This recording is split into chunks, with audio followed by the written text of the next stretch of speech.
I saved up for 5 summers to buy this car, and my girlfriend was about to destroy it.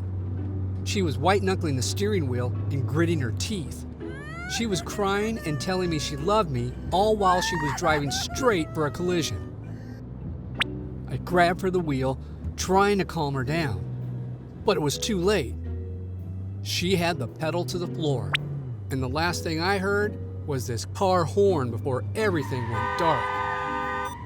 My name's Scott. I'm 23. I need to get this crazy girlfriend story off my chest. Waking up from a coma made my crazy girlfriend go even crazier. Her name was Stormy.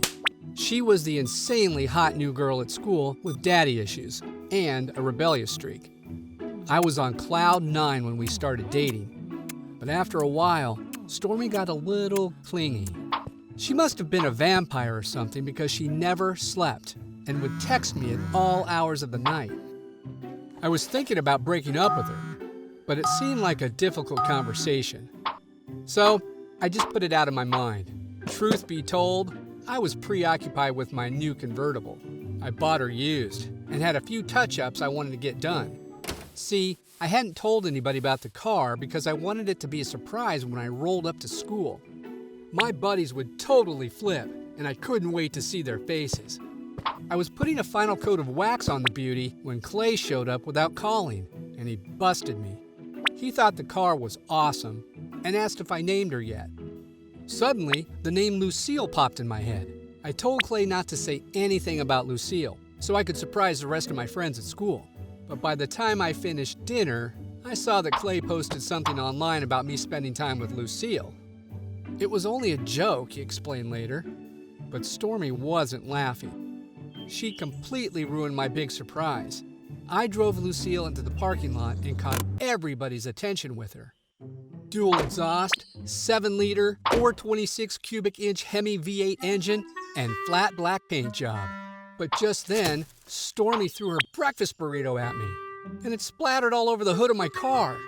I had enough. I told her she was crazy. But when I got out of the car, she jumped behind the wheel. "Oh no," I said, "don't you dare." She said she would give me the keys back if I answered some questions. I explained that the reason I wasn't calling or texting as much was because I was spending time fixing the car, not dating other girls. She said she didn't like to be ignored. The angrier she got, the more erratic her driving became. She still thought Lucy was my secret girlfriend, and I was trying to play her.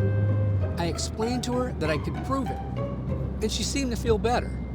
But then she asked me the strangest question.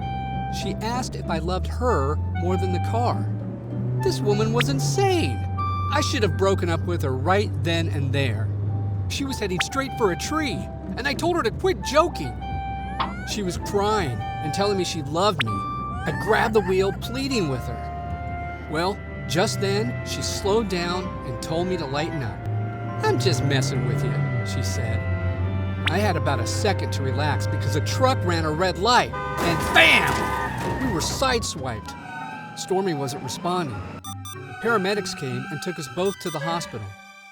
I had some bruised ribs, but Stormy had slipped into a coma. When the doctors at the hospital were asking about our relationship, I took pause. I was still mad at Stormy, and the last thing I wanted to be was her boyfriend. But I guess I was, technically. So, I played the role. At school, everybody thought I was some kind of hero for sticking by her side. I started to visit her more and more. And even though she flipped out on me, I couldn't help but feel sorry for her. She was stuck in this vegetative state, eating out of tubes. Way I figured it, nobody should have to eat dinner alone, and I started to come by and eat my meals with her. I read that people in a coma can hear things, so I read books to her, and sometimes we'd watch TV. The seasons passed, and I was at the end of senior year. The doctors didn't know when or if she'd ever get out of the coma. I didn't go to prom that year. Instead, I visited Stormy. I told her my plans for college, that I was going away and leaving soon, but I would come back to see her. Almost a year passed, and Stormy was still out cold. I have to admit, I had grown to care for her more and more, but I was lonely just the same. I met this girl, Barbara, in my computer science class. We were just friends and mostly studied together, but I was growing to have feelings for her, and I felt guilty. I thought about Stormy and how she would feel, alone and betrayed. I talked to my old buddy Clay about it, and he thought it was time to let her go. About the only person who made me feel better was Barbara, and I finally decided I was going to ask her out. I couldn't keep myself chained to a Coma girlfriend forever. Barbara was easy to fall in love with, and we ended up getting married after a few years. Stormy was my big secret.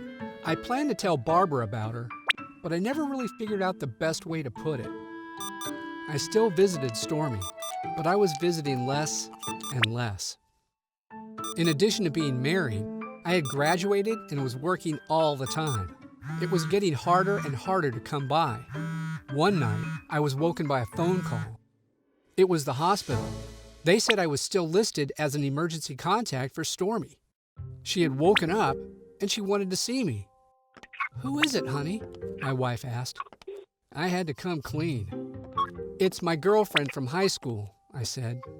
I thought she was going to explode, but she didn't. She was fascinated and touched when I told her the story. Stormy was kind of fuzzy, but I was the only person she could remember.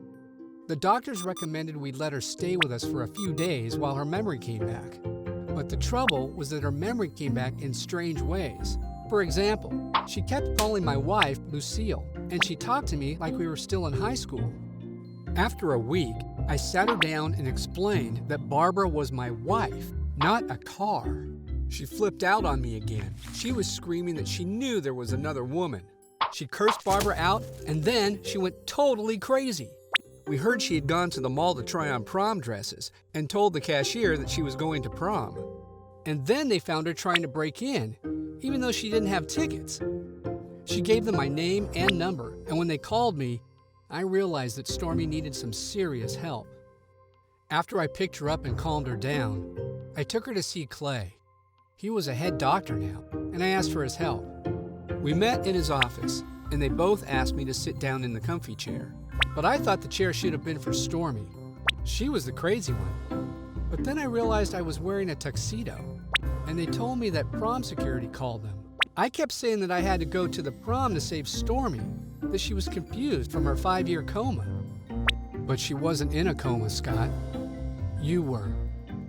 Clay explained how comas can cause confusion for the brain, and often memories become misplaced, and reality becomes distorted because that's what's needed in order for the consciousness to survive.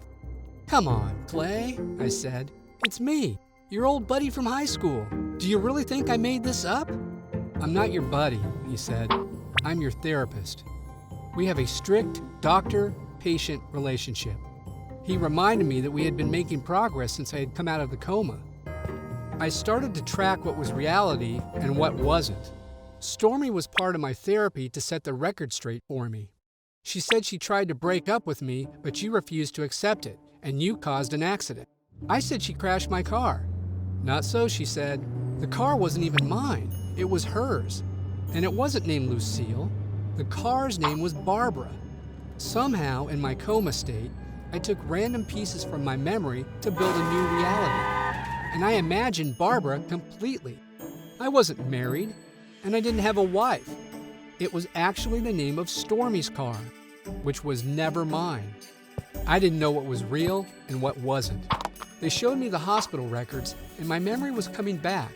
But my mind had been stuck in adolescence, and I was repeating high school drama because that's where my mind was. I've decided that it's time to let it all go, and Stormy said she would always be here to help, as a friend. Don't judge a book by its cover.